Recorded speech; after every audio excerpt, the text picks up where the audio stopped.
பாருங்கம்மா, அத்தா பெரிய துணி ஓகேங்களா? அத்தா பெரிய துணிவை நான் இப்ப அடிச்சதுல எப்படி கம்மியா இருக்கு பாருங்க. இதுக்கு தான் நான் சொன்னேன் கொஞ்சம் ஜாஸ்தியா வாங்கி வச்சுக்கோங்க அப்படின்னு. இப்ப மேல இருக்கிற பிசுகளில நம்ம வெட்டிக்கலாம். இப்ப நீ எடுத்தாச்சு, தைச்சு வச்சாச்சு. இப்ப நீ தையல் மிஷினுக்கு இதுக்கு வேலை இல்லை. நாம என்ன பண்ணலாம், எம்மிங் மிஷின் ஊசி நூலை கோர்த்துக்கணும். ரெண்டா கோர்த்துட்டு இப்ப நீங்க என்ன பண்ணணும், பொறுமையா எந்தெந்த இடத்துல மார்க் பண்ணணும் நீங்களே 1 இன்ச்சுக்கு 1 இன்ச்சு. இப்போ இங்க ஒரு மார்க் ஓகேங்களா? ரெட் கலர் நூல் தான், அதே நூல் தான் போடணும்.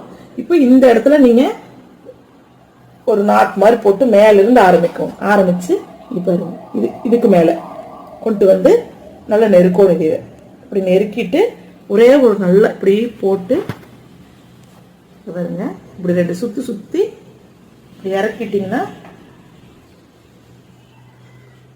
நல்லா ஸ்ட்ராங்கா ஆயிரும் இது. அப்புறம் இது கட் பண்ணி எடுத்துக்கலாம். மேல